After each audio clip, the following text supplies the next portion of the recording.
start this session. So some of you were already likely to join Fiona for her career session, and I think that might be some sort of continuation, or it might be different as well. It might be both. We will see. I won't take much time here, and I'll let Fiona introduce herself. Enjoy the session, and yes, afterwards we'll have some time for networking as well. Great. Well, thank you very much here for coming out this afternoon. I've just got a few slides, and I really wanted to talk about water in homes, water in our homes, all of us, because the water that gets supplied by companies and the pipework, generally it's okay. And definitely things go wrong in our homes, and that's the bit where we might have some opportunities to influence it ourselves by what we do and how we manage water, and just to get you to think about water a bit more wisely. So just a little bit about me, really not too much, especially for those that have already heard. I've done about 35 years in the water industry, and I've covered a lot of different areas as a senior water quality manager and head of water quality. I just say there are no directors of water quality currently in UK water companies. So interestingly, I think there's one company where they've got an ex-head of water quality as an environment director, but no directors of water quality, which, when you think about it, the water industry is there to provide safe, wholesome drinking water, which is one of number one things. You'd think there'd be a few more water quality directors around. Never mind, I'll have that gripe with other people in the industry. But my principal role is to make sure we provide water that meets the standards for all our customers. And the area that I used to supply was for a company called Affinity Water, and that's basically a water-only company, so it doesn't do any wastewater, just does clean drinking water, and it's kind of sandwiched between Anglian water to the north and Thames water to the south, and then we've got a couple of little bits on the edges as well. And it covers about 4 million people. One of the key things that are interesting about it is it covers Heathrow Airport, Stansted Airport, and Luton Airport, so the water from Affinity Water flies all over the world. And that in itself has some quite interesting political aspects. When you have any concerns about the water that might be going to, let's say, Heathrow Airport, you tend to find that used to be escalated to kind of scary levels quite quickly in case of the impact it might be. But generally covered water supplies from sort of Surrey to Jaywick, and in terms of demographics as well, you've got some incredibly wealthy populations that are using water in a very profligate way for filling swimming pools and irrigating acres and acres of gardens, to people that are really water impoverished, and impoverished generally in kind of their power and gas and other services as well, and therefore finding the money for a water bill is a significant part of their annual income.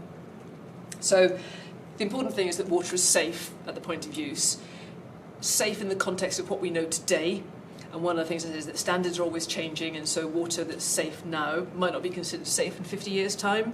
And conversely, what we thought was safe 50 years ago wouldn't necessarily be considered safe now, because our knowledge has changed, our analytical capabilities have improved, and we're finding things that we would never have found, say, even 30 years ago.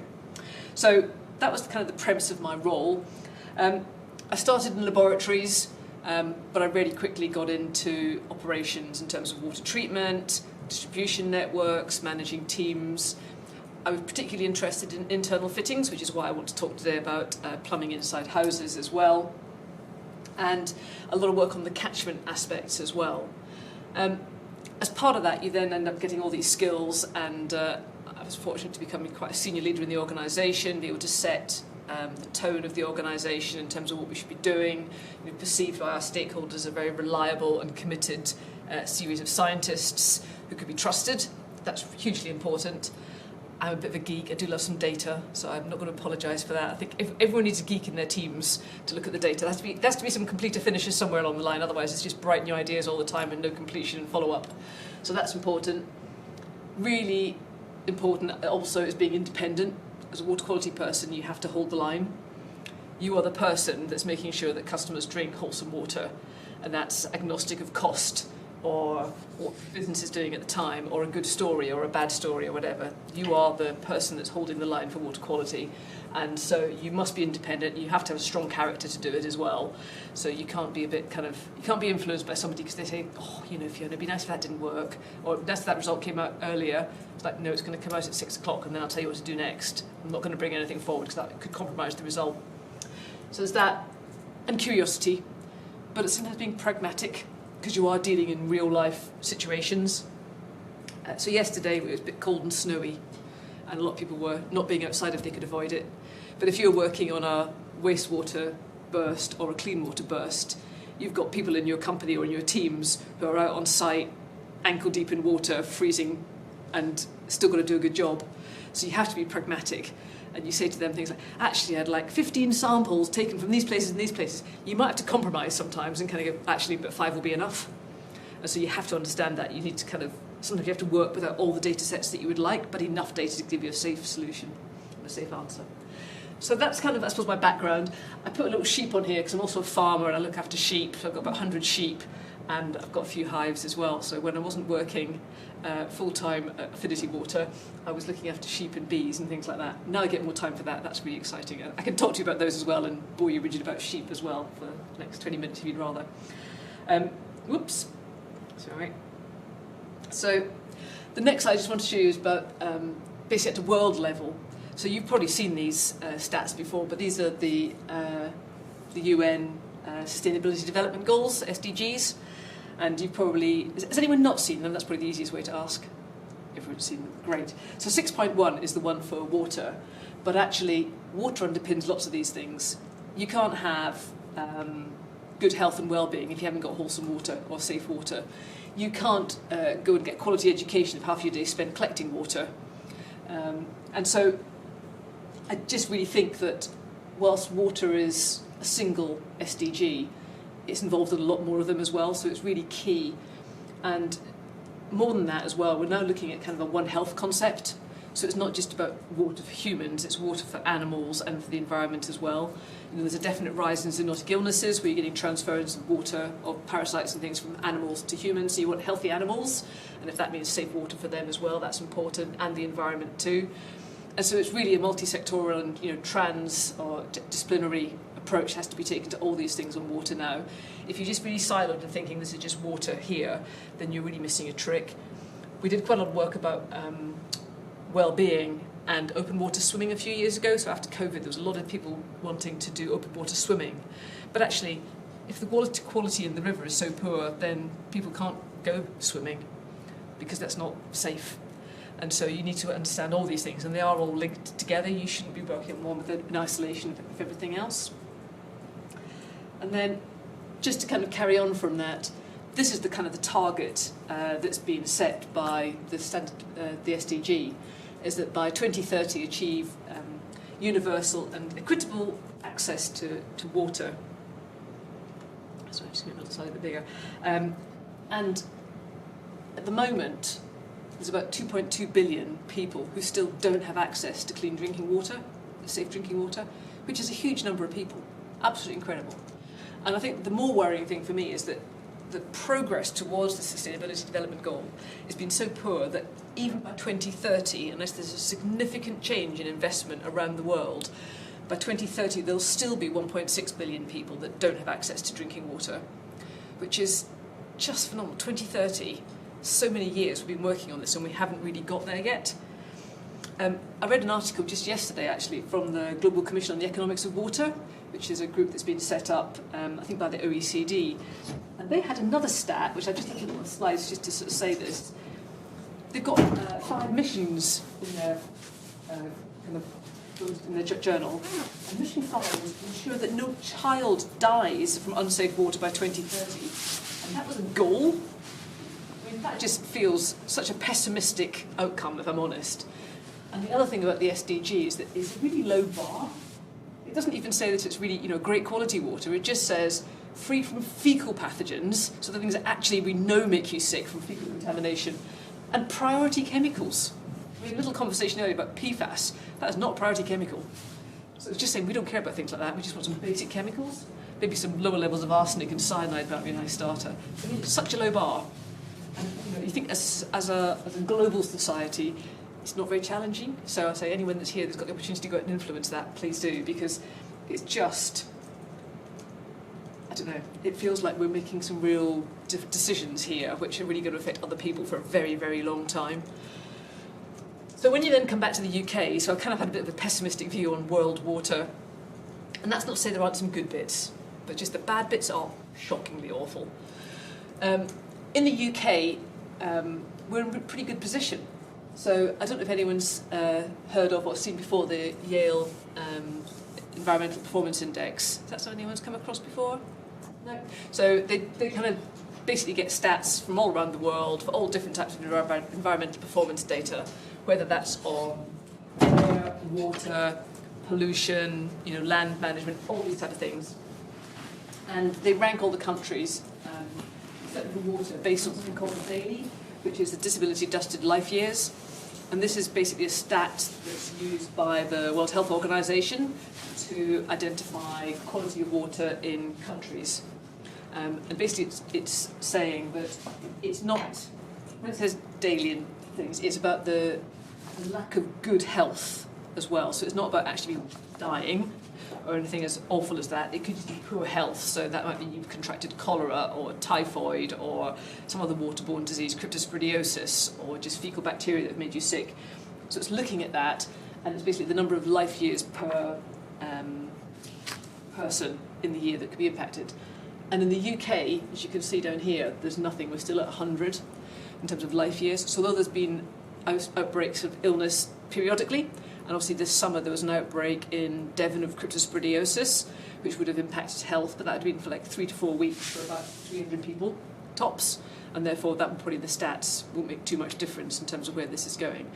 It's when you look at this list and you see some of the countries that are making lots of money but actually very low down on that list, and that's also disappointing, that even countries that are economically have got a high GDP still don't put the priority on drinking water. So that's also quite interesting. Within the UK, the water quality is monitored by the Drinking Water Inspectorate, the DWI. They're a regulator. They're part of DEFRA, Department of Environment, Food and Rural Affairs, and they've got independent allowances for enforcement, so they can enforce on behalf of the Secretary of State. Every year, so every month, water companies give all their analytical data from their monitoring programs to the DWI, and DWI process that data on their database combined, and then do some trends from it and monitoring and see what is happening in the water industry. And they publish reports on a quarterly basis. They're open access, you can see them on the DWI's website, so if anyone's interested and wants to see what's happening, you can look at them there. There's 2 measures that they use. One is just standard compliance, which is the number of samples, all microbiological, all chemical, pesticides, organics, inorganics. And on that, there's 99.97% compliance with the standards. And it's been at or around that for about sort of 20 years now. Not an awful lot of difference. But it has improved dramatically since privatisation in 1989, when there were a lot of exceedance to pesticide standards. I think I looked at the data as part of my prep for this session, and there were no pesticide failures in the UK in 2023 at all, which is quite an impressive stat when you look at it. And that's all the samples that are taken from across all the water companies in the UK. There are other measures that they use as well now to try and differentiate, because it's so close to 100% that it's really hard to look for differences. So there's a couple of new stats that they've created. One of them is called Compliance Risk Index, which is more of a risk-based approach. And there's another one which is about customer aesthetic measures, where they're actually saying what do customers think. Because it's all very well water companies producing water that meets the standards, but if customers all say, actually we hate the taste of it, or it smells, or it looks cloudy, or something else, and reject it, then there's no point. Because we only make it for customers, we don't do it for anything else. So if customers think it's hopeless, then you should be reporting back on that. So that's one of the important things that they're doing now as well. But basically, in England and Wales, those stats that are making up that 99.97%, that's about 58 million customers. The biggest companies are taking about 500,000 samples per year, or tests per year. An average company would do between 100 and 200,000 samples. So you can see that's a lot of work that's being analysed there. And that's from about just over 1,000 water treatment works in the UK, in England and Wales. In Scotland, there's a different regulator, and there's a different regulator in Northern Ireland, I should say, as well. But in England and Wales, there's about 1,000 treatment works, about 3,500 service reservoirs, so that's a storage asset where the treated water sits for a time. And then there's about 320,000 kilometres of pipe that's going to those customers' houses as well. So that's all the samples that are taken from across that distribution network, storage assets and reservoirs and customers' houses. So you can see that actually the water quality in the UK is pretty good. So I then kind of followed it down and thought, well, let's just see what it looks like here in Oxford. Why not? We're all here today. So I believe this is the postcode for the building we're in now. This is what Google told me anyway. Other websites do exist. And just say that all water companies have their water quality data published on their websites, wherever you are in the UK, Scotland as well. You can get the data, you just have to go into the website, look at water quality, and it's got water in my area, put in the postcode, something like that. So you were in what's called Central Oxford Zone. So I've never worked for Thames Water, so I had to find this out myself. This wasn't something I pre-prepped or anything. The Central Oxford Zone's got about 71,000 population. I'm assuming that's going to be based on houses rather than actual population, because I'm guessing that student accommodation could really make that zone fluctuate from time to time, and graduation time when it probably triples, I don't know. But anyway, that's the population. And then the data would be there from 2023, because we work on a calendar year in the water quality world, so we're just finishing in 2024, and that will then be published probably about April, May time next year. But the 2023 data showed that in that central Oxford zone, they had 180 samples taken for microbiological parameters over the course of the year. So that's 52 weeks of the year, so they obviously divide that up and take those samples. And that's just from customers' houses. So if you're a sampler for a water company or a sampler technician, basically every day you get a list of sites that you have to go to, or locations. You often get given a postal address that's on their billing database, and basically you drive your little van, you walk down the road, you find a house that might be home, knock on the door and say, can I come and take a sample? Hopefully somebody says yes and lets you in. Usually they say no, go away, we don't want what you're selling, but eventually the customers will get in, they'll get to a customer's house and they'll take a sample from that tap. And that could be a microbiological sample or a pesticide or metals or chemicals or whatever. And that's what these results are. So they've taken 180 samples from customers' houses. There was about 52 basic chemistry samples, so that's the general kind of inorganic parameters. And there were about 36 organic samples, so pesticides, organic materials. Every single one was satisfactory. And so this was the first page of their report. It's an 11-page report. I have not put it all up there because that's a bit dull for everybody to look at. But you can look at it yourselves. And it says, excellent water quality, no infringements to report for the water supply zone. So that feels pretty good. Go on. Can I ask a question now? Sure. Great. Thank you so much. Do you have data on how often households actually download that? Can you see that in the system? Because they are available, but do you have stats on saying actually in that As year? a company, yes. So I used to get some stats from our web team that would say how many people had downloaded reports over the course of a month. Sometimes people hit, so you get hit on the page. I can't see if they download it. Okay. To be quite honest, people used to go into the website most to look for hardness data for setting their washing machines and dishwashers. Because if you buy a dishwasher, often it says, what's the hardness of the water? Because you have to adjust the dial for how much salt it might use. Although these days, modern tablets often got the water softening agent in the little tab now. So historically, it's that. So people used to go for it for that. The other people that used to use the website a lot were fish keepers for nitrate concentrations. They were very popular. They're like a website hit. And then you could always tell when a local school was doing a water quality project, because you'd get like a local school and all the kids would be downloading it from a school area and stuff like that, or the postcode of the school would come up. So how many people generally download it, I don't know. Okay. I don't think most people, when I'm talking about people outside this room, because you're all here, you've given up a Thursday afternoon to be here, so you're interested. Most people aren't interested. My mother's not really that interested in what I do. She knows it's something to do with water, but she probably hasn't downloaded the data. So probably not very many, but companies do have some stats. Can I ask a question too then? You mentioned they go to houses. What about, say, the university and the student? So we do do commercial buildings as well, but it's randomised. And what happens is when you go to a non-domestic one, getting in is always problematic, because you rock up at reception and you say to the lovely person in reception, I'd like to take a sample from a drinking water tap, and they kind of go, well, I can't leave the reception because I'm on reception, there's nobody to take over. Is there a maintenance person? Yes, I'll call them. Call the maintenance person. You've got 13 samples to collect this morning and you're spending half an hour just getting in. And therefore, when you do go to places, either it's because you know somebody there, so sometimes you find that samplers have got a friend or a colleague that works in the building. So it's like, it's all right, I know Christine, I'm going, that'll be fine. Or something like that. Or they've been there before and they might go back again. But very often you do little shops. So you go to little cafes, little restaurants, things on the high street, hairdressers, things like that, where people aren't going to mind you being there too much. But again, if you go to a hairdresser's, they hate it because you want to go to the sink and they've got someone's head in it. Stuff like that. So it's real practical stuff. And the other thing with high streets is nearly always there's double yellow lines. So I know that my sampling teams used to hate it when it used to come up Wembley High Street. You can't park on Wembley High Street. There's like car parks either in multi-storey car parks. You're driving a stupid van with a flashing light on the top that only just scrapes under the barrier. You try not to do it, but only from a conveniences point, not because you don't want to do it. It's just that we get them to do so many samples per day, it's easier to go to Mrs. Bloggs down the road or Mr. Smith or whoever it might be because they won't actually let you in. And even that's quite hard these days. This is a really horrible thing to say. It's really great when unemployment rates are high in the UK because there's more people at home. For a sampler, that is just like a blessing in disguise because people are at home. When there's a full working economy, it's shocking because nobody's in. The only ones that are looking after children don't want to let you into the house. Or they've got dogs and they're sitting 12 dogs or something crazy. So it's getting harder and harder. And then the other bit from the sampler's perspective, so I'm going totally off track, but just to share, some of the estates that people have to go to are not very safe places. And I've had samplers that have been threatened in homes or have interrupted people who are maybe engaged in, let's say, less than great activities when they go into those homes and they feel quite threatened by the people that are in there.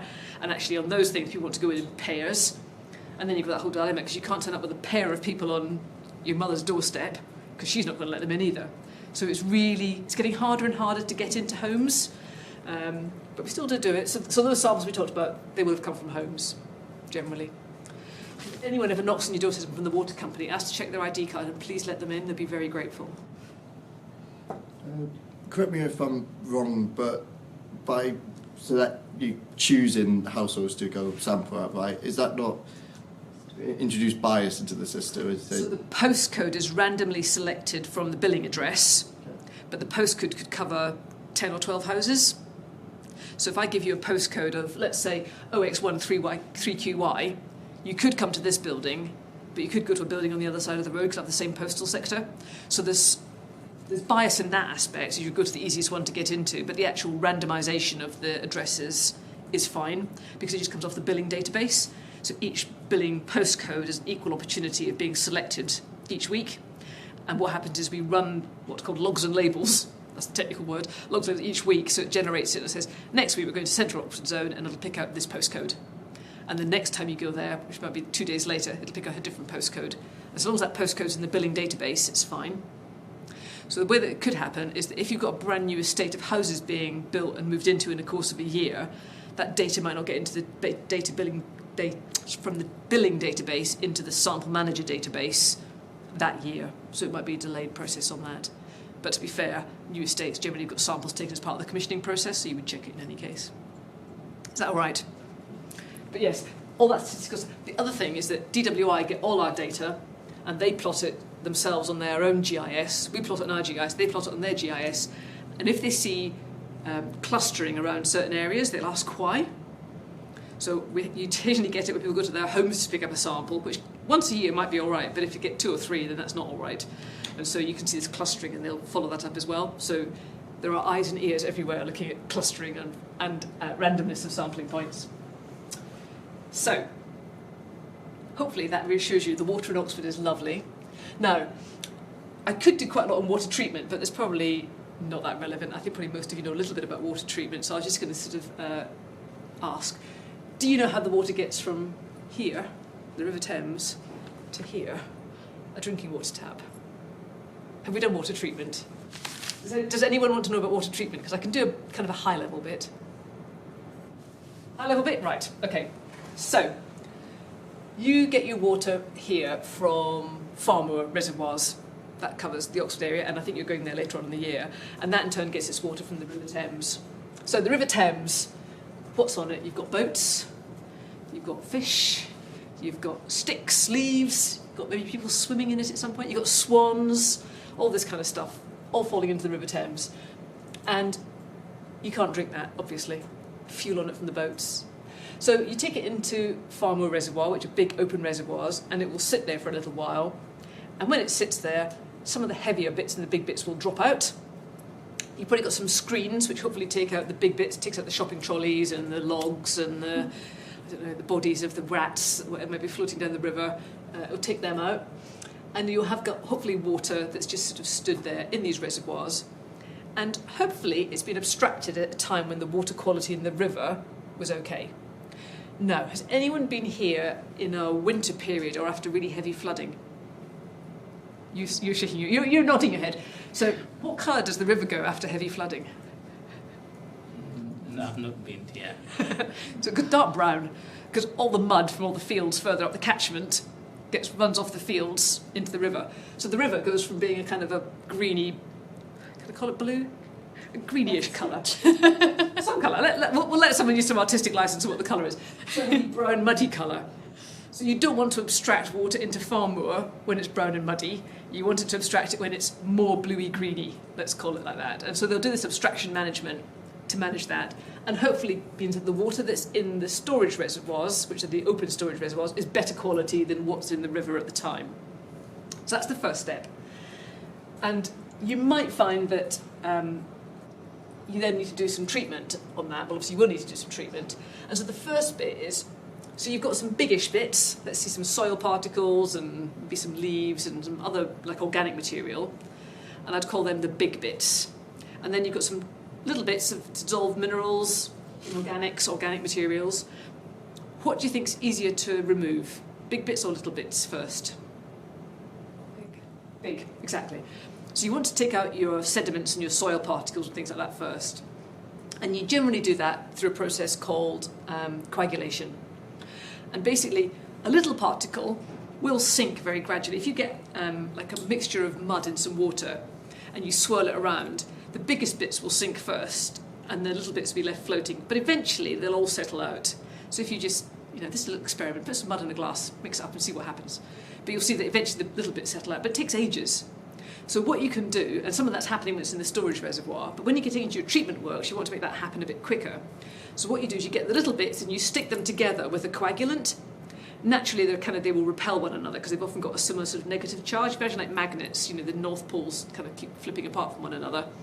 So what you do is you add a coagulant or a coagulant aid or anticoagulant aid, and it's more likely to make the particles be less charged, and it'll even out the charge, and they'll stick together and flock together better. So if you can imagine you've got these little tiny particles, I'm waving my hands around for hopefully anybody on the camera can't see, all these little tiny particles, you kind of stick them together, and once they're stuck together, it's much easier to sink them down because they weigh more, they've got more density. And so you then put them through various coagulation processes of your choosing. There's lots of different versions, so you can have dissolved air flotation, which if you've got algae, you might kind of get the particles together and shoot them to the top of the water with some air bubbles to help them float. Or you might use a rapid filter, which means they'll sink down to the bottom and you'll pull them down.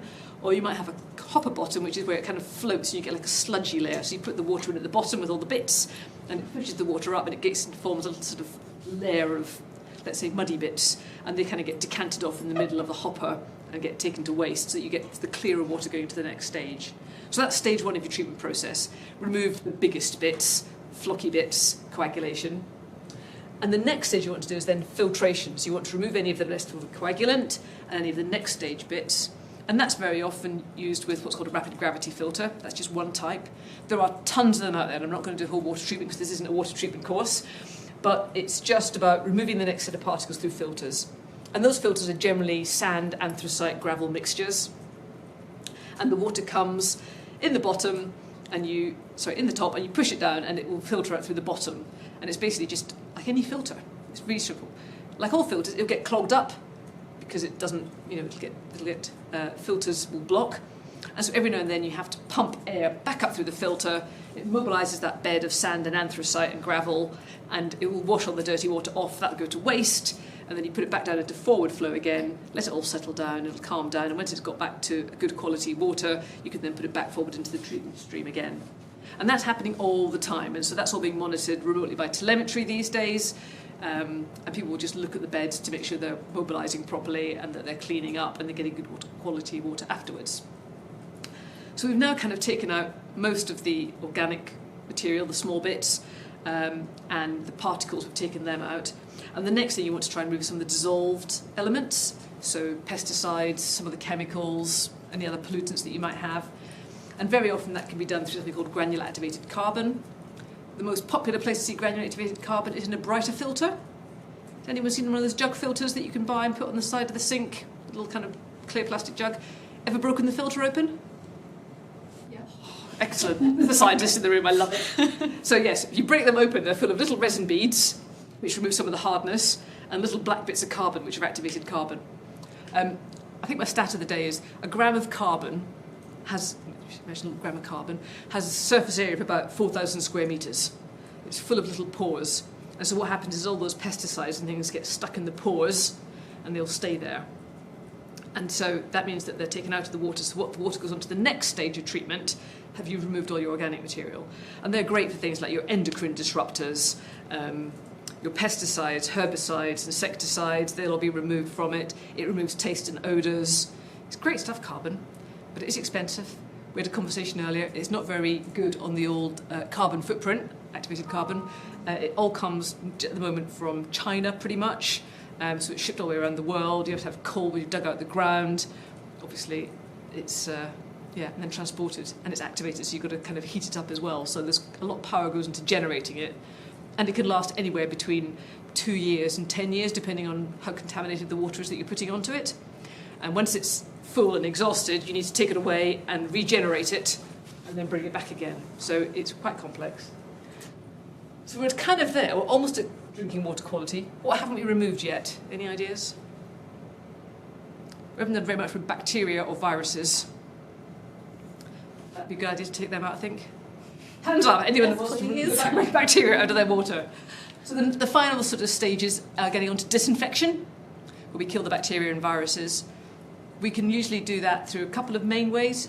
Very common, add chlorine to the water. Chlorine's a great disinfectant. It's pretty dull in terms of the chemical in many respects, but it's very effective, and it's quite easy to manage for people. We used to have lots of big drums of gaseous chlorine, but it's really dangerous. You have to have double manning. If it escapes, you can kill whole communities with it and stuff like that. So a lot of people now use bulk hypochlorite solution, which is a liquid chlorine solution, like a bleach. People like that. Any other disinfectants anyone knows about? Big globy thing that hangs in the sky. Well, ultraviolet and ozone, but they're both. But ultraviolet is great. Very good at killing bacteria. Not always as good at clearing viruses. Some viruses are quite resistant to UV irradiation, so you might have to add a bit of chlorine afterwards, but maybe not as much. But there are some really quite tight controls on how you add disinfectant and how long, because what you don't want to do is create what's called disinfection byproducts, which is when the chlorine could react with some of the organic material that's left in the water to form another compound, which actually might be poor quality, might be a carcinogen. Things like bromates, for example, some of the volatile organic compounds in the water, if you react with chlorine, they can cause taste compounds. So it's got to be carefully added, it's not just slosh it in. And when you go around to treatment works at some point in your future, which you should all do, it's an experience, you'll see that it's really carefully controlled, it's monitored 24/7, there's very narrow bands of what you can actually add in terms of chlorine to water, and the operators that do it are very accomplished. So we're pretty much there at drinking water. The final bits that we tend to do is we might adjust the chlorine, we might adjust the pH as it's leaving the gate, and we might add something called orthophosphoric acid. And orthophosphoric acid is used to prevent lead leaching from lead pipes, because there's still lead pipes in the customer side distribution network and in the company's communication pipes from the road to the property. Not all places, depends on the age of the homes, but certainly around here in old Oxford with old pipes and old buildings, probably quite a lot of lead still. But none of it failed, you'll see that and things. So obviously Thames are probably dosing orthophosphoric acid at the end of the treatment process to make sure they manage the lead. Then it comes to you, and you can drink it. And look, even I've drunk some, so it's just showing you that the proof is in the pudding. Is that okay in terms of whistling through water treatment? Because I wasn't really going to talk too much about it, but it's just there to do something on that. So basically, like all these things, start with the little bits and then go down to the smaller bits. Once it's treated here, at the end of the treatment process, does anyone know what happens to it next, where it goes? So some of it goes directly to customers, out the door. It's Mrs. Smith on the right-hand side as she leaves the treatment process. But some of it will go into storage reservoirs, which are treated water storage reservoirs, or towers. I can't remember seeing any. There's a tower by the M40. Has anyone driven down the M40 just before you get to the Oxford services? There's a big water tower. See, these are things you notice when you're a water person. There's lovely water towers. So you get water towers and water reservoirs, which are clean assets They're basically clean tanks which hold the water, and it's a bit of demand management and balancing, because let's say in about another hour, or maybe less than that, you'll all start to go home. And when you go home, you might have a shower, you might get the kids washed or bathed and go to bed, you might cook dinner. But now you're all here, you're not using any water. And so there's these real diurnal peaks and troughs in the water demand throughout the day. And the treatment works can't directly manage all that change in flow. So what happens is that they like to run, like a lot of processes, treatment works run best when they're running steady. When nothing happens, that's when the best time they're working. And so they'll run all day, and those reservoirs will fill up and empty, depending on how much water people are using at the other end. Does that make sense? So the water's in the storage reservoir. And then from there it will move on to the customers' houses. But sometimes water can travel quite long distances. And I ask the question, how old do you think this glass of water might be? When do you think it left the treatment works?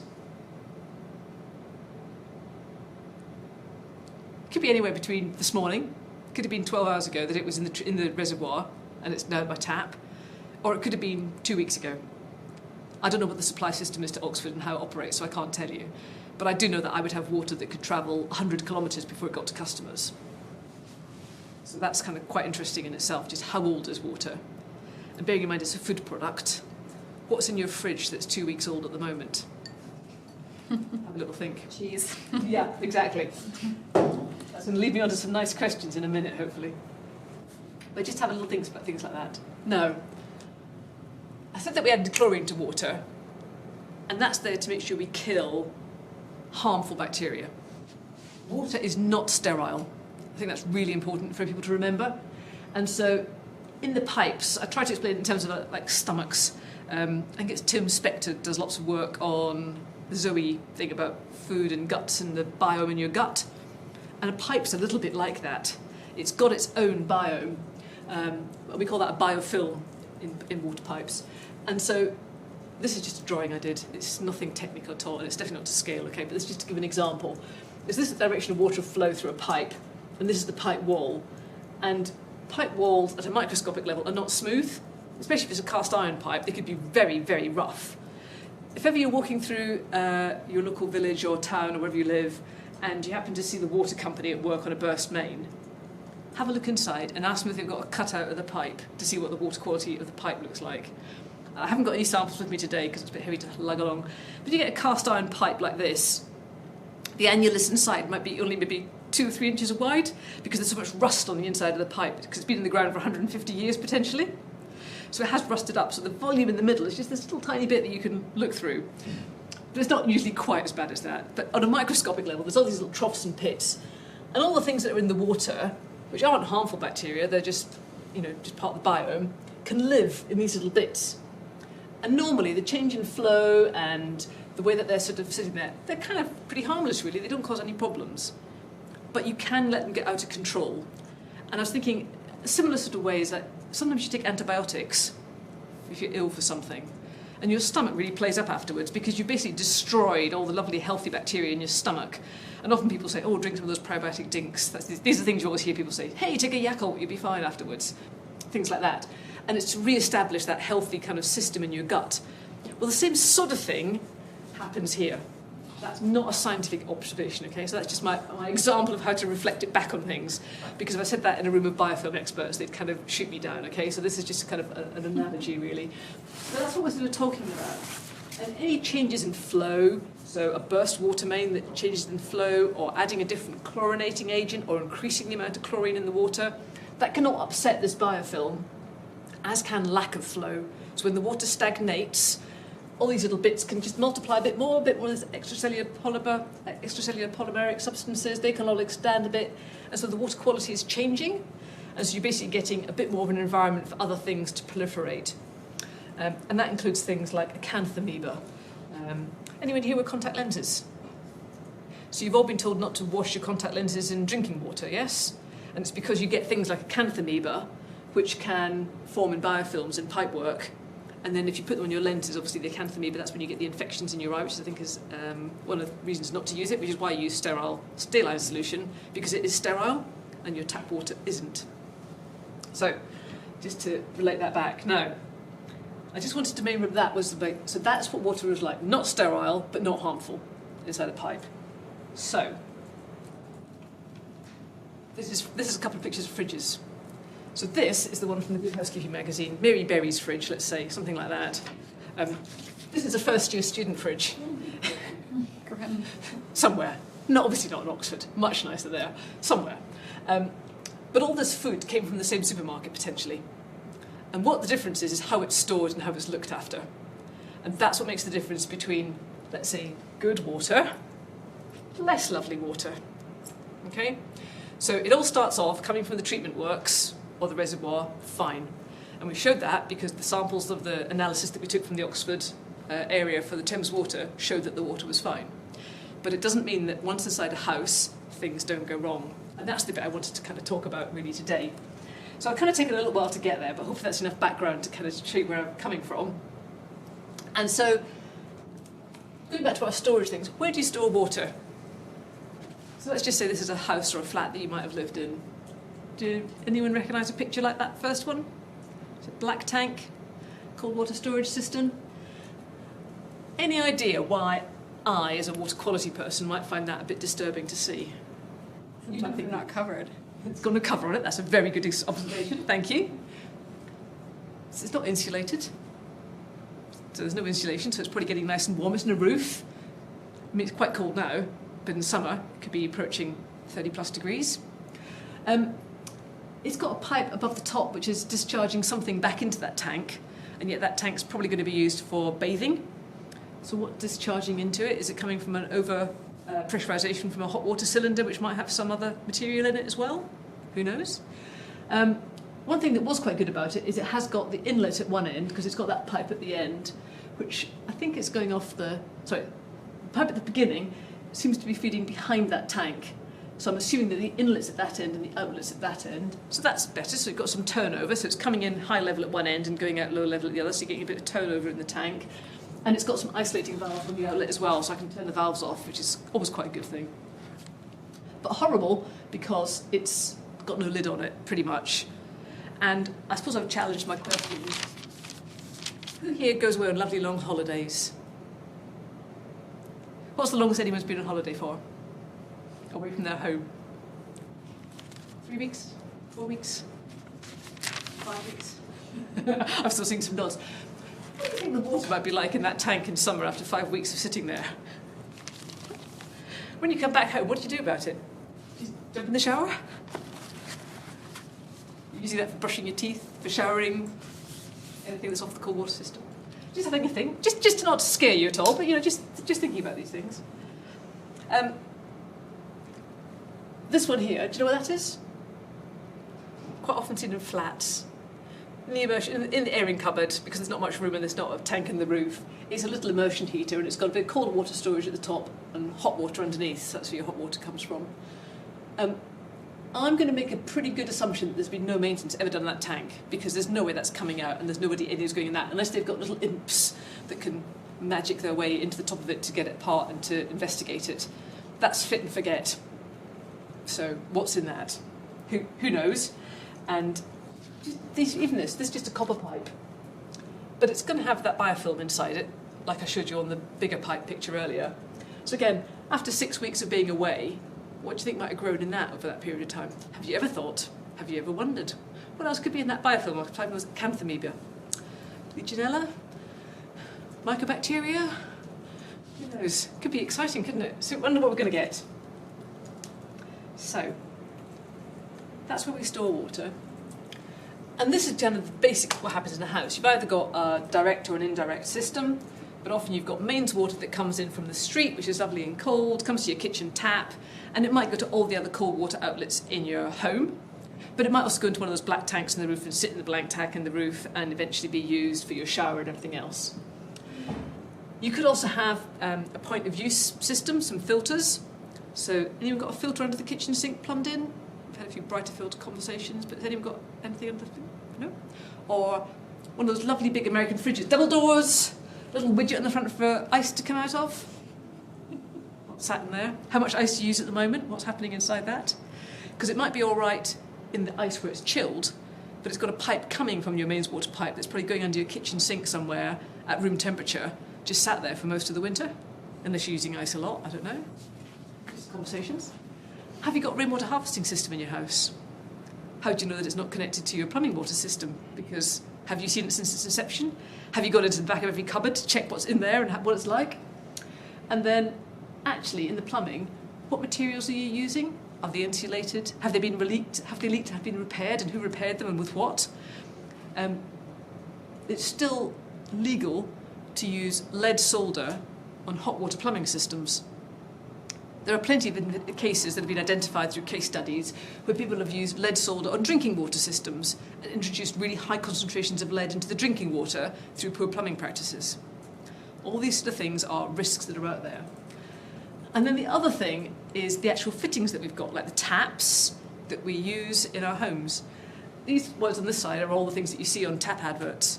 Beautiful design, Italian design, it's a bargain, speedy delivery, be here by Thursday off Amazon Prime. Fantastic price.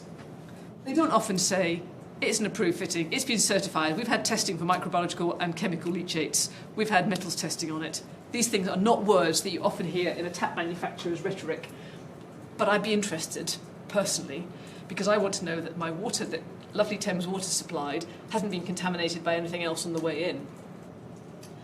Does anyone know what chrome plating is? You know chrome? So chrome is the shiny kind of material on the outside of the taps. But usually it covers something called nickel, because there's nickel underneath it and then there's chrome plating on the top. And inside the tap they need to spray the chromium deposits or apply the chromium deposits so that it covers the nickel. On a well-manufactured tap that's been certified and checked and gone through all the testing and it costs more, they've probably done that. But you can get taps that look very much like the expensive one but half the price, which haven't got that, and when you pour the water out, that glass could have nickel about 50 micrograms per litre or above. You know what nickel does to the skin? You can give you contact dermatitis, you can get skin sensitivity, you can get rashes, things like that. So water companies, when they take samples from customers' houses, they find a nickel, they usually put a do not use notice on the property until the taps are changed, because the nickel concentrations are considered sufficiently severe to do something about it. So, you want to know what the tap is made of, what the material, and what testings it had. So the fact that it's bargain, great design, speedy delivery, shouldn't be your main thoughts when you're putting in a new kitchen sink or a bathroom tap or a shower. Okay? Stop me if I'm scaring you, all right? So, how do you know if a fitting is safe? Now, this is what we're going to see if this video works, because this is one of the organisations that does testing, and the video is a whole 3 minutes. We're happy to watch it. If it doesn't work, it's not going to be the end of the world, because I'll just tell you about it. But hopefully, this will work. If I move my mouse across from here to here, this is the moment of truth. There'll probably be some awful YouTube.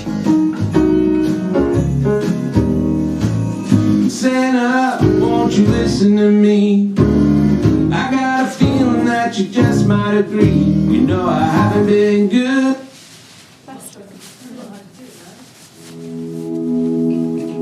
NSF International's laboratory in Oakdale. Right, I can't play it. You can watch the video later. We'll put it in the link.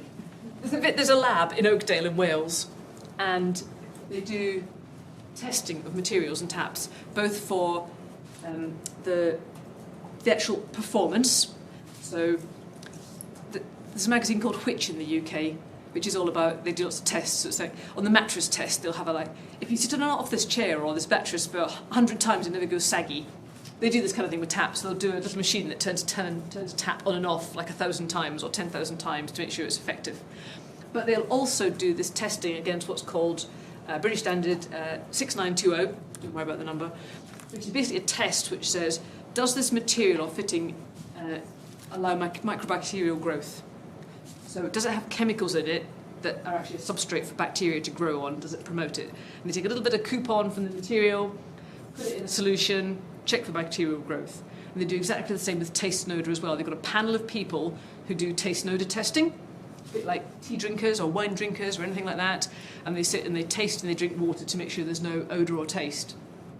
And This range of tests is done over a period of between 7 days and 28 days, depending on what sort of certification it requires. And then once it's got that testing done, they'll say it passed the requirements of BS 6920. And that means the manufacturer then can say it's a certified tap. It's been certified by one of the accreditation bodies. And in the UK, currently there's 3. There's NSF, there's Kiwa, and there's an organisation called RAS, the Water Regulations Advisory Scheme. And those 3 bodies will certainly produce approved products. So if you want to buy something, ideally you want to see it's got one of their accreditations, or it says, and it's been tested against BS 6920, because you could do it independently as well. But that number, 6920 testing, or certification or something like that, is a really good indication that that tap is going to be better than some of the alternatives. Now, let's see if I can get back to this. So this is what I was talking about, the certification bodies. And so who's responsible for making sure that the fittings are approved? So there's a regulations called the Water Supply, Water Fittings Regulations, and it's a duty of water companies to enforce those regulations. So people often think that plumbing isn't regulated by water companies, but it can be. And the reason I say can be is that it's done on a risk-based approach. So if I was a fittings regulations manager, I probably wouldn't go to any of your houses to do a fittings check, because there's probably on average 2.4 people living in your house, and it's domestic. There's not a lot that can go wrong in an average house. And as I've got a smallish team, I'm probably going to send them to big manufacturing places, hospitals, abattoirs, places with noxious fluids, things like that, because that's where they can make the most impact. They can prevent backflow from happening from the premise back into the distribution network, or they can do other works, which means they're protecting the people inside the property. But those fittings regulations also require you to have approved fittings installed. And again, because we don't really look at domestic customers, we don't know how many are and aren't, and we don't have access to full market details of what's actually sold and imported into the UK. But basically, the people that have got responsibilities are installers, so anyone that installs a new kitchen or a bathroom, owners and occupiers obviously have got responsibility as well, but landlords do, building services managers, and plumbers who want to take work on your behalf, if they should be putting in approved products as well, or at least telling you about it. There's a slight problem. It's not actually an issue, or it's not illegal to sell a non-approved product. So I can make a widget or a tap. We can make one this afternoon. We can design the funkiest, brightest, loveliest tap ever. And that's fine. We can do it. We can sell it. It only becomes illegal when you install it. So I can sell you a really lovely tap that we're going to make. You can buy it and pay me £500 for the tap. But if a water fittings person comes around and says, actually, that tap's illegal, it doesn't actually comply, they can make you take it out, and you have very little comeback to me as a supplier. I'm supposed, and some of the trading standards legislation, to make you aware it might not comply. But there's been no prosecutions of that or any evidence that it's actually been taken forward to that level. And because it's really hard to pinpoint, let's say, contact dermatitis from a nickel tap, nobody's really interested in that. There's no money in it, there's no benefit, and trading standards are such a tiny organisation, really, that they're just not interested. It's not on their radar. But it is a problem. So just as an example, my next slide, which is a really common one, is in your kitchen, you've obviously got all these sort of devices, kitchen taps, things like that. Often they're connected to the mains water by one of these flexible hoses. Has anyone seen these underneath their kitchen tap? Okay, so this is what's called an EDPM rubber. It's a black rubber inside a stainless steel housing, which obviously gives some physical protection. And I went onto Amazon the other day, just because I'm an Amazon Prime girl. I've given my life to Google and Amazon, I think. And I found a tap fitting that was approved by RAS or Kiwa or NSF, or Arnold's Manufacturing. I'm not going to decide any particular one. But the prices range from about £18 to £24. But they had the accreditation testing. They've made sure they don't promote bacterial growth, that they don't have any taste or odour. But I could have bought what looks exactly the same, if it was reversed, £7. What's it made of? Has it had any testing? Probably not. It said so if they had. Will it actually promote bacterial growth? So when you go there and you put one of these, a £7 version in, you might actually be making your lovely tap water from Oxford, from courtesy of Thames Water, worse quality, because of the fitting that you choose. because the fitting isn't great quality fitting. The other thing is that what chemical compounds might leach out of it we don't even know about. It's just a rubber. What's in it? Somebody might have chosen a different, polymer to put into it because it's cheaper. They're almost all imported from, different parts of the world. A lot of them do come from China, but that's not the only place. There's plenty of other places making these things. And there's no quality control on the product. Nobody cares. It's just a thing to transfer water from one bit to connect your tap up. So, having said that, who thinks they've got the lovely Amazon version of the expensive one versus the cheap one? We're all influenced by price. We all do it. But what are the consequences of that choice? I'm not going to make you all be really hateful of water, but I'd just like to point a few things out. The tank and the roof. As a water quality manager, I heard lots of these, and I've seen quite a few as well. I'm not sure how good the picture is, but that's basically dead pigeons in a tank.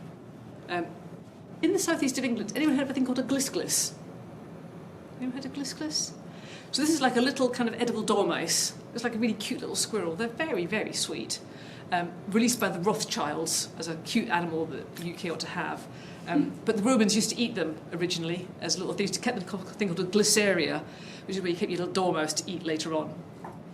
Anyway, they live in a lot of the attics in the Chilterns, in the beech trees. Sorry, they live in beech trees not only, but in the Chilterns they've moved into houses, and you can get in the winter houses being colonised by these little glisglis. And people ring you up and say, "Yeah, my shower smells really horrible at the moment. I wonder." And you go up into the attic, and there's usually a little glisglis floating belly up in the top of their tank. Not very pleasant at all, because they get thirsty and they think we'll drink in the water, and then they fall in and die. But pigeons do the same thing. They're just as happy and able to do that. That's the water you brush your teeth in. So just think about that. When's it last inspected? How often do you go into the loft to check your tank? Have you ever checked the tank? Thought about it? If you do it for the first time ever, go with some gloves and a mask, okay, just in case, just to be sure. But the other thing is that the things like in your bathrooms and stuff, jacuzzis and spa baths, don't like them, personally. All that tubing probably wasn't ever, well, it's not meant to be drunk, so it doesn't have to have high quality hoses, you could say. But that's water sitting in those hoses. They never fully empty or drain down. So it's sitting in your bathroom, getting a bit, yummy, thick bugs. So again, think about that. If someone says, "Would you like to borrow my spa bath?" Maybe not this time. I put a thing here, blue loo, at the bottom. There's been a little bit of an industry issue where inlet valves to toilets used to be what was called a ball valve and siphon. So in an old toilet, if you take the top off, it's kind of like a red ball on a metal arm. And when you flush the toilet, the ball dropped and the water came flushing in, made lots of noise, and then when the water rolled up, it came up and shut the water off. Very straightforward. Bathroom manufacturers decided, maybe we complained, I don't know, that it made too much noise. And so they invented a silent fill WC, which is basically a different valve. So the valve's kind of often got a tube on the bottom of it, so it fills underneath the water level, or it will sort of filter in a different way. But actually what we found, identified through a number of water quality events, is that there wasn't a proper air gap. And that what could happen, if there was a depressurisation, let's say downstairs in your kitchen, or you turned on the cold water in your kitchen, the pressure reduced very slightly in the premise, and the water would siphon back up through the valve, back out into your drinking water supply, and then you got blue water at your kitchen sink. If you had a blue loo block in the toilet, and that's how you saw it. And pretty across the industry, over a course of a year, we've maybe had about 10 to 15 of those events. And you think, well, it happens, but it's not very common. And I point out to people, yeah, but how many people do you know that have got blue loo in the toilet? Oh, not that many. So it's probably happening all the time, but you can't see it because you haven't got a blue loo in there. I'm going to buy blue loo tomorrow. But that's the thing. So we had this conversation, and we met quite a lot with the Bathroom Manufacturers Association, and they went back to improving the double check valves on the check valves on the filling valve to make sure that couldn't happen. But there are tens of thousands of those installations alive and well in toilets and bathrooms up around the UK and abroad as well. But just another little risk. Just saying. And it doesn't stop there. In the garden, we've got spa pools, paddling pools and swimming pools. I said, spa pools, they've got loads of little hoses and jets and things all behind them and pumps and stuff. And so here's the thing. I don't have a spa pool, and I don't know anyone that has. But I believe they're very common in some suburban settings. Fine. Maybe a phase. And I'm sure, like everything, when you get one, you're very detailed, you've got the instruction booklet. The women in the family probably follow the instruction booklet. The men assume that they know what they're doing. Don't need to do the instruction booklet at all. Sorry, guys. And so you're probably quite good at it, and you do the little cleaning routine, and you drain it, and you add in the chemical and all the rest of it. But let's face it, after 3 or 4 years, you've probably had enough of it. You probably don't use it as much as you did. All the rest of it, it just sits there. Do you really clean it properly? When you stop cleaning it, suddenly you think, hey, let's have a spa tonight, that'd be lovely, and you jump in it. I'm guessing the quality of the water that's circulating in that pool, maybe not as great as it could be. That's one thing. Paddling pools. This is a real generational thing. When I was a kid, we had a paddling pool. My dad blew it up in the garden. It was kind of like 2 little rings and there was about half an inch of water in the bottom of it. But it was great, I loved it. But these days, swimming pools paddling pools for kids are huge things. You get them from Costco and all these other shops, and they're kind of like, they're yay deep, and they've got steps into them and all those sorts of things. And again, kids being kids, because the kid bit hasn't changed at all. The assets change, but the kids haven't. You run around the garden, you get muddy feet, you jump in the pond, you get your muddy things, you jump back out again, you run around, you get the dog in, all that kind of stuff. Vile. There's a bit of a tendency now, because of not wasting water, that people don't actually empty them every day, because they're quite big, so it's not just like, 2 buckets of water and it's full again. So they keep them going. And during the summer, I've seen some really poor quality pools just there. And you're thinking, we're trying to reduce our exposure to harmful bugs and chemicals and stuff, and yet there's clearly soil and mud and God knows what else in this pool. So again, before you join the kids, we've got an update for you. Windows is continuously improving. Normal updates. You can restart now if you're ready. I'll do another time if that's all right. Another time. I'll leave that. Okay, so yeah, just think about paddling pools. The other thing is garden hoses. There's a little kind of press clipping here about a case of legionellosis that was attributed to a garden hose that was coiled up full of water, getting very, very warm. Obviously, it's a garden hose. It's not tested for microbial growth, doesn't have to be. And they'd managed to get a lot of Legionella bacteria growing it, because there are Legionella bacteria in Maine's water supply. But it's cold, they don't proliferate, and they're fine. They're one of those things in the biofilm, because it's not sterile. But if you give it the right conditions, it will grow, because it's a bug, it's designed to grow.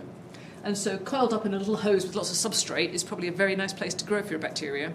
And then you put on your little hose, spray things, spray around the garden, spray the kids as they're running through it, whatever. And obviously this is a very sad scenario where somebody actually contracted Legionella from it. So think about that.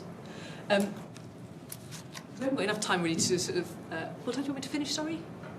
I mean, we have time until 6. Okay. But maybe we can finish like half an hour earlier and then maybe continue the conversation. Okay, that's fine. I won't go into too much into rainwater harvesting systems, other than to say, principally, I think they're a really good thing. It's a really good way to reduce demand management, or to improve demand management, to reduce our over reliance on them. But you have to really understand how they work, and you have to understand what iterations have been made to that supply system over the years since it was first installed. Because you install it on day one and it's perfect, that's great. That summer you run out of water because it hasn't rained for 6 weeks for some reason. It's summer maybe, who knows. In the UK you can never quite tell. And so you need to get some water into it, because actually you're using that rainwater for flushing your toilet perhaps. So what you get a plumber around, the plumber says, well, that's okay, I'll top it up with mains water. Put cross connection in. Who knows if they put in the right number of valves or anything else. And before you know it, you've got your rainwater connected to your mains water. And rather than going to fill up the tap with, lovely Thames water, meets all the standards, you're filling it up with rainwater full of, I don't know, bird poo, whatever else has come off your roof. So, again, just be really careful on that. And as I said, it's fine when it's the first install, but by the time a house has been sold and bought 3 or 4 times, no one's going to have the instructions for the rainwater harvesting system. That kitchen will have been ripped out a couple of times and replaced. Any pipe work might have had the labels taken off it, or they've fallen off under the sink because the adhesive's gone. Who knows how it's connected? And there could have been 3 or 4 jobbing plumbers in the time that have messed up, added extra connections in, things like that. And so I do think they're a good idea, but I'm always slightly nervous about them, and there's plenty of case studies that have been shown through DWI's website of where there's been problems with rainwater harvesting systems being cross-connected just through poor plumbing management. And again, rainwater, not great. You have to think what sits on roofs, seagulls, pigeons, all that stuff will fall off into them. And yes, there might be a UV treatment on it, but there might not. It might be well maintained, but it might not. And like all these things, it depends on who's doing the management of that system. If it's centrally managed by a management company who've got an expert in water treatment, that's great. If it's for you to manage, you might not do it. You know that. But lots of buildings are where managers have got so many things to do, they just cut back on things or they don't do it properly or whatever. So you can't always be assured that that's the case. I think that's all I was going to say on that. Oh. MDE blue plastic pipework. So that's medium density polyethylene pipework. It's the standard blue coils of pipework that you see Thames Water putting in around the area for customer supply pipes. It's plastic. Anyone know why leaks on cars for petrol or oil might be a problem? It's plastic. It can permeate. Because it's an organic compound, it can permeate through the plastic supply pipe. So that fuel, the benzene, the xylene, the toluene and the petrol, can dissolve through the plastic into the water supply. It's quite common, especially where things like where petrol is leaking from old cars, where people have taken petrol out of cars because people steal petrol. Don't know if anyone here drives, but it's not that uncommon for some people to kind of go around and either cut the fuel lines or to siphon petrol out of cars, and during that time it spills. Or if you live in a rural area, you might have oil storage tanks because you haven't got mains gas. So you have oil system and you get leaks on them because, again, the pipework's buried underground. We don't inspect it. It's just there. These things leak. And often you find about it is that people say, well, we filled that up last month and it's gone already. We've used that much oil. And then you realise they haven't used that much oil. It's just leaked away. The same thing actually happened on commercial petrol stations as well, the same sort of thing. And I've had experiences with a few of those. But that can permeate the blue plastic MDE pipework, and you get this fuel odour. People often describe it as paint thinner because it's like white spirit. That's the sort of the smell they can associate it with, and that can permeate through your plastic pipe. So again, if you've got a car parked in the driveway and you know that's where your main water pipe comes up, just be cognizant of it. And then the other thing in blocks of flats is sometimes you can get backflow from the flat above because the gravitational pressure is higher.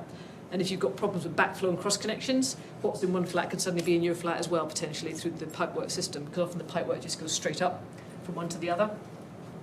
Again, they're not all done like that, but these are just sort of things that you can come across quite easily. Now, when we look at more problems are things like these larger buildings. So hospitals and care homes, you can spend a lot of time in a hospital. They've got lots of unpleasant materials in terms of like waste, but they also have radiological materials for medical uses and things like that. And you want to make sure that they are really all segregated and those systems are segregated from your drinking water supplies.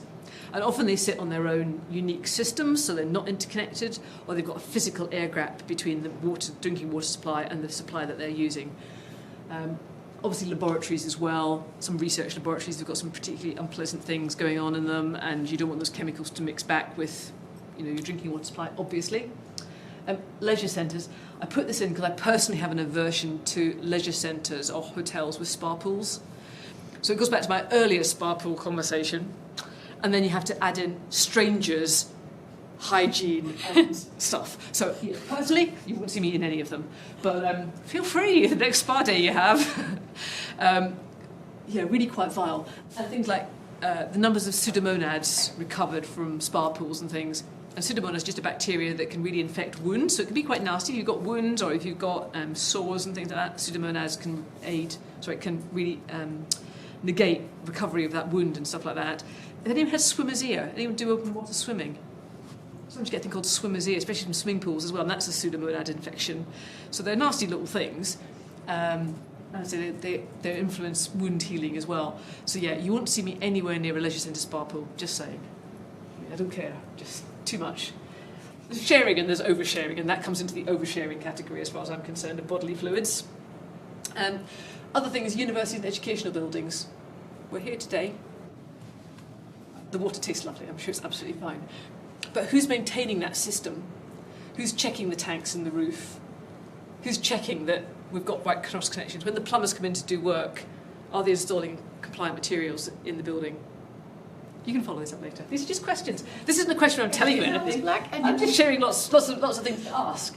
There are interesting filters around there sometimes, which I think are mostly hardness related, but I kind of look at those and wonder, who's maintaining these things? They tested the There's water. a whole Yeah. There is a whole raft of legislation and standards that exist out there, and they're really good. Not everybody will need all of them, but they're all really good places to look for guidance on what good practice looks like, what you should do. So things like for Legionella, you want the hot water to be hot at 60 degrees or 55 degrees to 60 degrees within 1 minute. So if you've got a hot water tap and you think it takes ages for the hot water to come through here, that's a really bad thing. You want it to be less than a minute, okay? Because otherwise that gives the bacteria too much room to grow in. Now if it's a shower, that's particularly horrible because then you've got lots of droplets coming as well. If it's just a tap for washing your hands, it's probably less risk. Generally, I would have said a university cohort are not your at-risk categories. Children aren't at risk from Legionella. The people that generally are maintenance managers. They're usually men and over 55. I'm just saying. And they're the ones that probably want to be more concerned about it and things like that. But again, people are getting better at this kind of thing, and there's more people doing more Legionella control and more Legionella testing and risk assessments on the back of it. And there's some really good documents on water safety plans in buildings. This document here, there's a lady, Susan Simon Lee, who you might know, who does a lot of Legionella work for the NHS.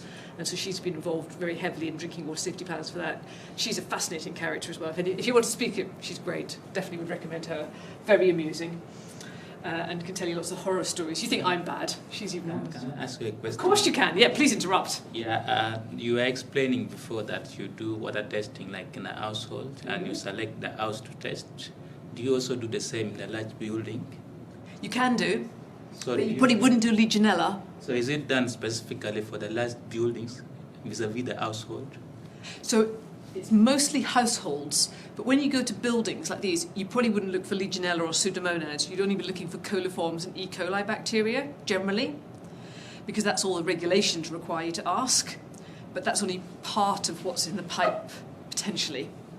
So it's a good indication that the drinking water is okay, but you wouldn't look for anything off storage. You wouldn't look at any of these systems, particularly as a water company, unless you were doing it as a piece of commercial work.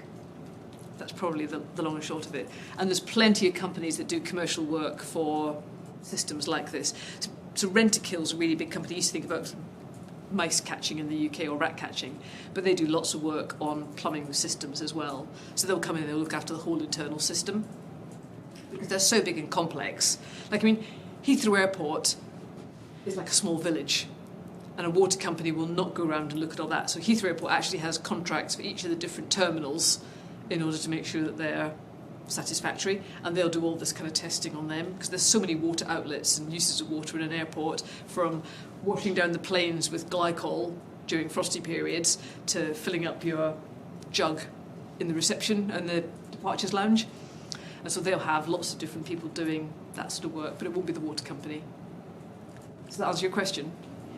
And another thing is, today when I was coming for my lectures, my housemate went to buy water. I was wondering why she is not drinking water from the tap. And this is the thing which kept me wondering every time. So you were also talking about testing water from the sink. So what is the chance of it getting contaminated? Because it gives fear to the customers. Like even me personally, sometimes I fear taking water from that sink. And most of the people prefer buying water bottles. Yeah. So this is tap water. I'm very happy to drink it. It's absolutely fine. If you think that the water, if it looks at the tap in your house, if it looks that's a different colour or it smells, there might be a problem with the plumbing in the house that's causing that to happen. But the water that's coming up the road to the edge of your building should be satisfactory, because that's what the data that Thames Water have shared on their website to show that the water in the network is fine. So the water being delivered to the house is absolutely fine for drinking. It's what you might do with it inside the house, if you're worried about it, that might cause a problem. And that could be the quality of the fittings like we talked about earlier, something like that. But to be fair, if you run the tap for, let's say, 30 seconds to a minute, that should replace any of the water that's been sat in the pipework from the road to your kitchen tap, and then you'd be drinking cold water from the mains, and that should be fine. So that's one of those things. I used to say to people, get up and flush the toilet first thing in the morning, and that will usually displace the water that's been in the pipework overnight, and probably be the water at the tap should be fine by that stage. Is that okay? But you can definitely drink tap water in the UK. Absolutely. Don't waste your money on bottled water, unless you want it to be sparkling or something special. Okay, so next thing is, these are just the sort of things that we're talking about really. In terms of physical risks, things like cross connections we've mentioned, stagnation, backflow, unsuitable fittings, permeation, ingress into tanks of animals or whatever else, leaching and mobilisation. They're obviously things that kind of cause problems as well. In terms of microbiological things, these are things we've just talked about there. Oh, it says you're almost there, 20%, keep your computer on. Be fine. That's this main one. I don't know if it'll... Shouldn't make a difference, it's fine. Hopefully it'll be okay. These are the microbiological things that are generally problematic. We talked about protozoa in terms of the acanthamoeba. You know, there are other free-living amoeba that are in pipes as well. And there's quite a lot of conversations going on at the moment about, do some of the amoeba sort of harbour more harmful bacteria within them? Because the way that... Does anyone know how amoeba work? Can I be an amoeba for a second? An amoeba kind of has little arms that it kind of moves around, and it might engulf a bacteria within it, and then it might give it some protection. So it might mean that the bacteria doesn't get then exposed to the chlorine or something like that. So you might have then found if the little amoeba dies, that the bacteria is then released, it might be more harmful. That was my bad impression of an amoeba, but hopefully you got the idea. Mycobacteria as well, and say E. coli and coliforms. They're the things that water companies look for most of the time, and that's fecal bacteria, just general indicator bacteria. The chemicals, I say nickel is a really big problem because of the number of chrome fittings that we're going for. There's hardly any fittings these days that aren't chrome. You know, chrome is the trendy thing, everyone has them replaced. And there's not much stainless steel out there anymore or anything else. A bit of brass, but brass contains quite high concentrations of lead. So again, you've got to be careful on brass fittings. Copper shouldn't be a problem, but you can get mixed metal systems, and depending on the electrochemistry between them, you can actually get dissolution of some metals. So if you have copper up above zinc, it'll take the zinc off the pipe, and that will come off, and you can get high levels of copper as well, sometimes from other corrosion products. I can't remember all my metal series at the moment off the top of my head, sorry. But you can get high concentrations of copper. If you drink copper in the water, sometimes you get this on tin cans when there's some copper in it as well. I think above 2 milligrams per litre of copper in your diet can make you violently vomit. So that's something. Just be nice, you know. So again, high concentrations of copper just might have an immediate reaction for you. Discoloration is often caused by iron, and that's usually not that problematic from a health perspective, but obviously aesthetically, if you hold up a glass of water and it looks kind of like tomato soup instead, then that's not terribly appetising. Your children might refuse to drink it if it looks like it's orange juice already. And then obviously organics and pesticides. And again, the pesticides is a problem, and also fertilisers, where you have so garden centres nearby, things like that, or little farm estates where you might have like some gardening that's a bit kind of bigger than a traditional garden, but not else. And I've had 2 or 3 where you've had water coming through the taps that's got very high concentrations of nitrate from fertilisers on that. The good thing about that is it's usually blue coloured as well. So people kind of go, hey, the water across the estate's gone blue. You think, oh, and you often find cross connections between tanks of fertiliser they're using in glass houses and things like that. But again, that's probably more of a rural thing than just around here. So I've kind of scared you with lots of really horrible things now, and I'm just going to move on to almost to the end. How can you mitigate some of these things? Right, I'm really going to promote water safe. I was just saying on the way over to here, we can go to business this afternoon as the plumbing girls. You just need to go down to B&Q, buy some bits and call yourself a plumber. No tests, no checks, anyone can do it. We can have a plumbing organisation by this afternoon. We'll go to company's house, set up a company, we'll be plumbing. Okay? No experience. There is no requirement in the UK. So if you want somebody competent, you have to use somebody that's accredited under WaterSafe. And WaterSafe is an umbrella organisation for these organisations here. So water companies could have their own approved plumber scheme where they audit plumbers, and that's currently Anglian Water and Severn Trent. There's also Scottish and Northern Ireland plumbing, as well. And then you've got bigger companies like APHC and the CIPHE, which is the Chartered Institute of Plumbing and Heating Engineers. But all water companies are part of a thing called WIAPS, which is the Water Industry's Approved Plumbing Scheme. And to be on that, you must have insurance, you must be competent, you are audited, and there's a complaints process. So if you want to know that you've got a good plumber that you can actually have some recourse against if they do something, which they shouldn't do because they're already being credited, but there's a full complaints process that does that.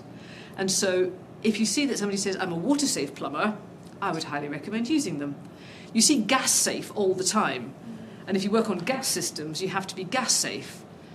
But anyone can pick up any tool and say, I'm a plumber, let me in. I can fix that boiler for you, don't worry.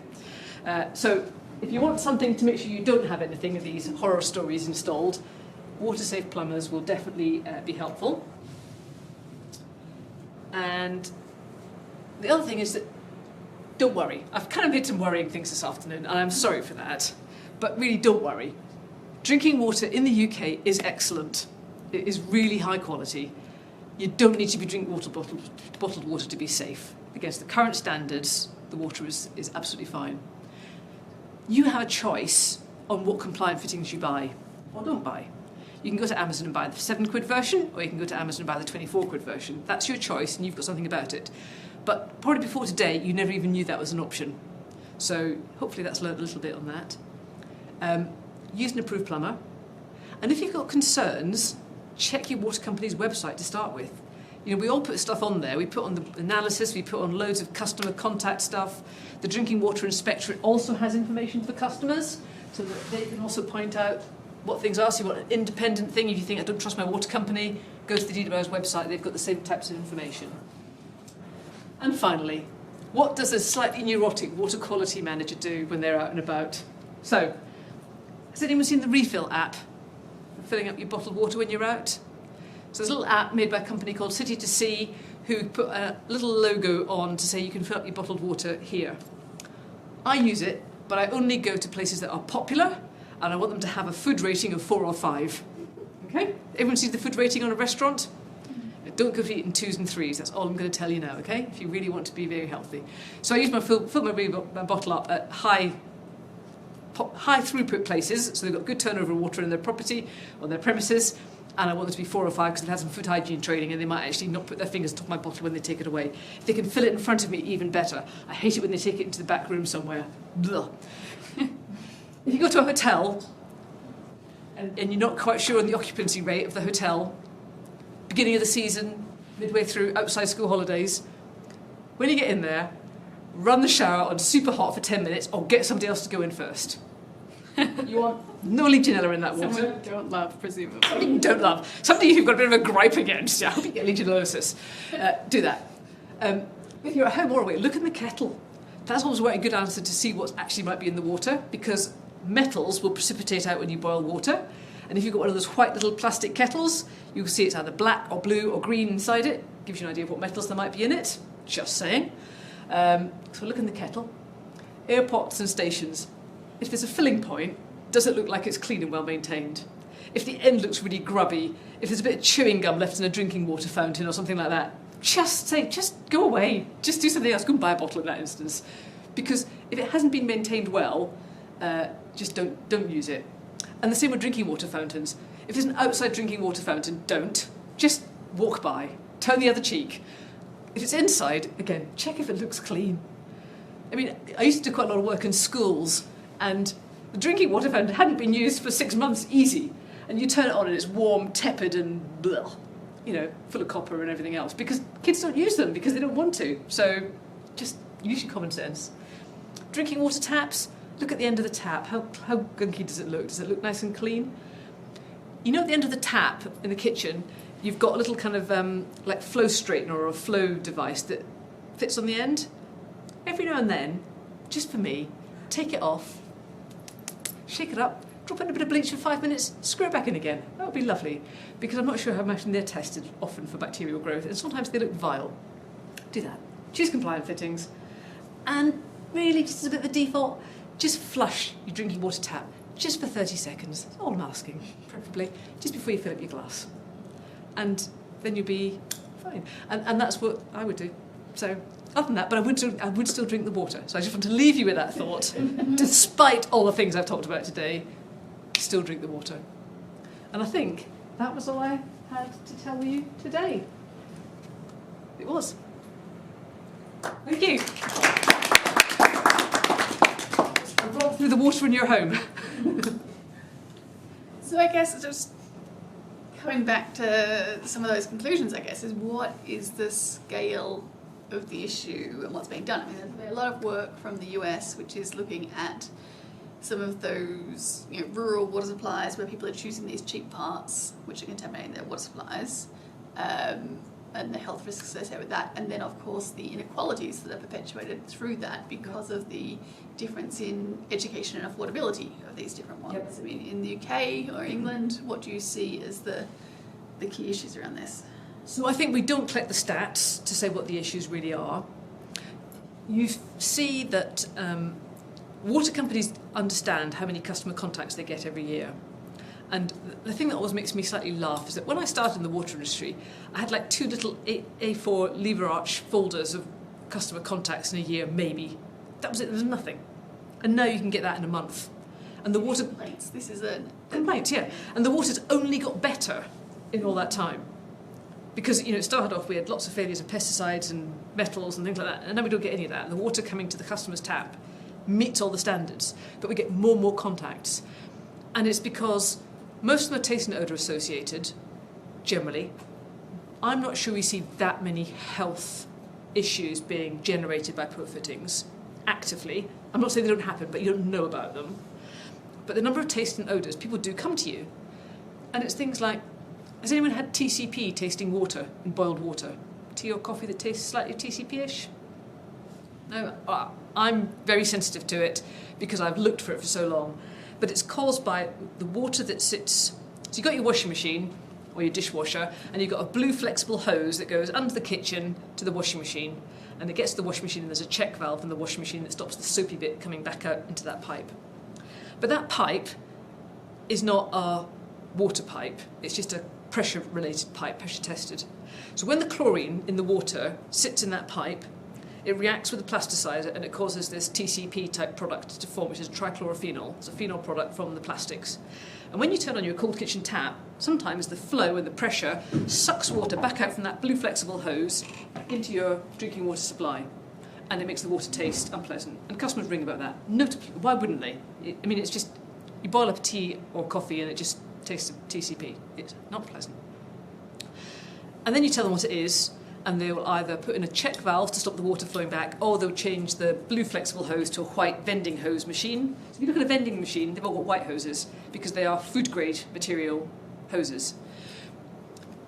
I don't know why after 30 years of selling washing machines and dishwashers with blue hoses, manufacturers aren't now putting food and drink quality hoses on them. There's no requirement to do it. It's more expensive. It's more effective for them as a cost. And it doesn't happen in every premise because it depends on the flow and the pressure and the dynamics in each house, and each one is different. But if you did that, you would stop a lot of customer contact coming into water companies, and you would give customers more confidence that their water was satisfactory. So there's things like that, and that's just a kind of... Nobody's interested because it's just a customer who's heard about the taste of the water. It doesn't impact National Health Service. It doesn't impact anybody else particularly. And water companies often give out free hoses because it's their easiest way to kind of make the customer happy and for the complaint to go away. So it's kind of really common knowledge, but we're still accepting blue flexible hoses on our devices when we plumb them in. And you talk to plumbers, they don't know anything about it. You talk to the installers, they don't seem to know anything about it. It's like, no, but it does, because look, we've got all this. And you go on all the water company websites and DALY's website, and there's all this stuff about hoses. So probably most of the issues you find are taste and odour issues. And because if you run the tap, the problem resolves itself, customers are self-treating all these things anyway. They're very sort of infrequent, or they are easily managed and cured by the customer themselves without understanding what's happening. Because like, run the tap, it's gone. Oh, don't worry about it then. Without being proactive. And so to understand what that burden of disease or dissatisfaction might be is really hard to quantify into anything that's any bigger. One of the things we go back to is that we said anyone could be a water company. We've got a plumbing company now. We've got a new business, so that's great. But government was we tried to persuade government to make water safe a mandatory requirement for plumbers in the same way that it's a mandatory requirement for gas. And they said, what's the impact? How many deaths are there from water every year? And we said, well, not many. Well, it doesn't matter. That was the attitude, because it's too much regulation. And we're getting into a government now that's looking at, again, less regulation and cutting regulation. And governments don't want more regulation, and they don't see the impact of poor plumbing installations on public health or customers. Because even if you got Legionellosis, and I put an article for one example there, but you don't see what the burden of Legionellosis is. And when you compare it to maybe the burden of, say, COVID or something else, it's negligible. And there's not enough poor things happening. But water is one of the only things that comes into your house that's a food product that you don't have any choice over. You know, you can go into Asda or Lidl or Marks and Spencer's or Waitrose and you can buy whatever quality product you want when you're there. But everyone in the Thames region gets exactly the same water from Thames Water. There's no choice on it. And that water's coming into your house and you're using it for everything that you then do. And so, personally, I think we should have some mandatory requirements that the people that work on those plumbing systems and make them operational for us can demonstrate some competency, some quality consistently. Because there are enough scare stories and examples of poor practice where it's clearly that hasn't happened. So, but you could say, well, what's the financial impact of that, Fiona? And the answer is probably very, very minimal. But aesthetically, and with my public health hat firmly on my head, I still think it's kind of an important thing. It's important to the individuals who don't have the opportunity to get it right or haven't got it right. And just as an example, so my career lowlight was in Luton, and it was a building that had been converted by a developer, I use that term loosely, for temporary accommodation for mothers and babies in Luton area. So a lot of them have flown in from various parts of the world into Luton Airport, and they're put up in reasonably poor quality accommodation. And there was a complaint from a lady who English wasn't her first language, and she'd obviously been having a problem for quite a long time, but had got to the point where she had to have a complaint. She rang us up, and we went around to have a look at the sample, and she said that the water was making her sick. And people say that a lot. People often say the water makes me sick. We take samples and they're fine. When we went there, we realised straight away that there was something wrong with the water. And to cut a very long story short, it transpired that the developer had put the overflow from the drinking water tank into the sewer downpipe. One of the people had put a nappy or something down the sewer. It had blocked the sewer. So the sewer backed up, and the water then went through the overflow of the drinking water tank into the drinking water tank. And we took the lid off the drinking water tank. It was full of waste products. But also, when we had samples analysed, there was pharmaceuticals in there, there was bleach, there was kitchen cleaners, and they'd been drinking that for, we think, between 2 and 3 months. It was. I mean, that was just the worst thing. And the local health authority obviously got really closely involved and provided a lot of advice and guidance. Obviously, lots of babies there as well, because it was mothers and babies. So they did an awful lot of work on the families that were there, because, they were all the least advantaged in this society, and they had no one to turn to, no one to care for them. Their landlords didn't care, the developer didn't care, and suddenly they're at the hands of a water company. We can't do it. We're caring, but we can't really do anything for rehousing or rehoming them. So all these people had to be temporarily rehomed while they cleaned things out and got things organised. But it was awful, genuinely awful. And that's one I know about. And it only happened because a number of things happened. But I couldn't tell you that there aren't 20 other places like that where people have plumbed overflows into waste tanks. But until a problem arises, you don't know. And so, if somebody had never thrown the nappy down the toilet, it might never have blocked and it might never come to light. But the way it happened, it did. And that was awful. It was awful for everybody, because everyone felt so bad about it. And, you've got these poor people with young children who are fretting about everything, and that's just on top of their problems. That was another one. Astonishing. And that's why I think we should have compliant plumbers. But that's one story, and probably 40 families out of how many million. So, sad. I don't know if that answered your question exactly, but I think that's kind of the background is the financial side. It just doesn't doesn't tick enough boxes to make it a priority. So I just have to go around evangelising and make sure everybody else knows. I've probably brittled on enough now. I think we should be wrapping up now. We have a reservation for 6:15, so I'm thinking that we should leave at 6. So yeah, maybe if we meet downstairs at the reception, that's around 6. Okay. Yeah. Perfect. Thank you very much. Hope that was of interest. Hope you still drink the water tonight.